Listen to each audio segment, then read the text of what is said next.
আজি শ্ৰীকৃষ্ণৰ জন্মাষ্টমী বাইহাটা চাৰিআলিতো অনুষ্ঠিত হয় শ্ৰীকৃষ্ণৰ জন্মাষ্টমী বিশ্ব হিন্দু পৰিষদ আৰু বজৰং দলৰ বিহদিয়া প্ৰখণ্ডৰ উদ্যোগত বিশ্ব হিন্দু পৰিষদৰ ৬০তম প্ৰতিষ্ঠা দিৱসৰ লগতে অনুষ্ঠিত কৰে জন্মাষ্টমী সনাতন ধৰ্মৰ লোকসকল এক হোৱাৰ লক্ষ্যৰে বজৰং দলৰ কাৰ্যকৰ্তাসকলে উলিয়াই এক বৃহৎ বাইক ৰেলী ইপিনে সমাজত সংঘটিত হৈ থকা ধৰ্ষণৰ কাণ্ডক লৈ প্ৰতিক্ৰিয়া প্ৰকাশ কৰে ৰঙিয়া প্ৰখণ্ডৰ প্ৰমুখ মৃদুল পাটোৱাৰীয়ে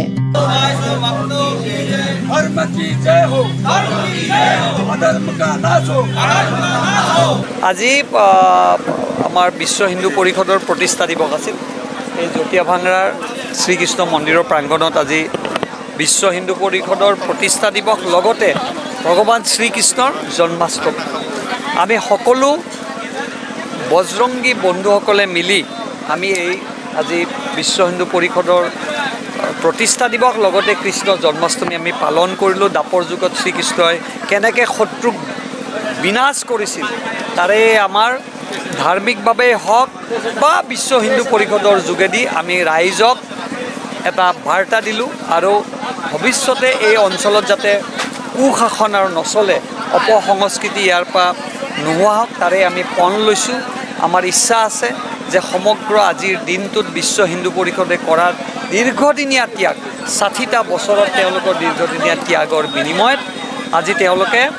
পূৰ্ণাংগ আৰু ৰাইজৰ স্বীকৃতি পাবলৈ সক্ষম হ'ল ৬০তম প্ৰতিষ্ঠা দিৱস পালন কৰিলে বিশ্ব হিন্দু পৰিষদ উত্তৰ কামৰূপ জিলা বিহদিয়া প্ৰখণ্ডৰ সৌজন্যত আজি আমি ভগৱান শ্ৰীকৃষ্ণ মন্দিৰ প্ৰাংগণৰ বাকৰিত আজি আমাৰ কাৰ্যসূচীটো সফল সমাৰোহ কৰিলোঁ আমি ইয়াতে বহুত আই মাতৃসকলকো নিমন্ত্ৰণ জনাইছিলোঁ আৰু হিন্দু সমাজক একত্ৰিত কৰাৰ কাৰণে বিশ্ব হিন্দু পৰিষদৰ উদ্দেশ্য কি এই কথাখিনিৰ বৌদ্ধিক দিবলৈ আমাৰ ৰাষ্ট্ৰীয় স্বয়ংসেৱক সংঘৰ নলবাৰী বিভাগৰ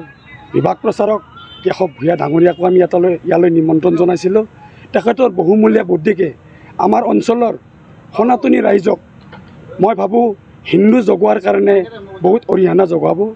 আৰু যিটো আপোনালোকে বাইক ৰেলীৰ কথা কৈছে আজি আমি শ্ৰীকৃষ্ণ মন্দিৰৰ প্ৰাংগণৰ পৰা মুক্তাপুৰ চক হৈ বাইহাটা চাৰিআলি তাৰপিছত খাজেদগাঁও এনেকৈ কমাৰগাঁও মানে কি আকৌ কৃষ্ণ মন্দিৰলৈ এটা বৃহৎ ৰেলী কৰা হৈছে য'ত আপোনাৰ ৫০০ৰ পৰা ৬০০ বাইক আমাৰ বজৰং দলৰ কাৰ্যকৰ্তাৰ আছিলে আৰু আমি সকলো ৰাইজক এটাই মেছেজ দিব বিচাৰিছিলোঁ যে সনাতন ধৰ্মৰ লোকসকল এক হওক কাৰণ যিবোৰ ধৰ্ষণৰ ঘটনা ঘটি আছে মই এটা কথা স্পষ্ট ক'ব বিচাৰোঁ ১০০০জনী ধৰ্ষিতা নাৰীৰ ৯৯৯জনী কিন্তু হিন্দু আৰু এজনীহে অন্য ধৰ্মৰ তো হিন্দু সমাজে যেতিয়ালৈ বুজি পাব তেতিয়ালৈ বহুত পলম হ'ব আজি মুখ্যমন্ত্ৰী ডাঙৰীয়াই যিখন মাটিৰ আইন আনিলে লাভ জিহাদৰ আইনখিনি আনিম বুলি কোৱাৰ কাৰণে এই সমাজখনৰ মাজত এটা কৌতূহলৰ সৃষ্টি হৈছে আৰু তেওঁলোকে আমাৰ হিন্দু সমাজখনক নাবালিক ছোৱালীবোৰক টাৰ্গেট কৰি লৈ যি ধৰণৰ ধৰ্ষণ কাৰ্য গোটেই অসমখনত চলাই আছে ২৪টাকৈ ঘটনা আপোনাৰ যোৱা কিছুদিন মানত হৈ গ'ল এতিয়া আমি দেখিবলৈ পাইছোঁ যে নামনি অসমৰ প্ৰায় ১৩খনমান জিলা অলৰেডি মানে কি মেয়াৰ কবলত গ'লে ইতিমধ্যে উজনিত যিটো মানে কি কাম এতিয়া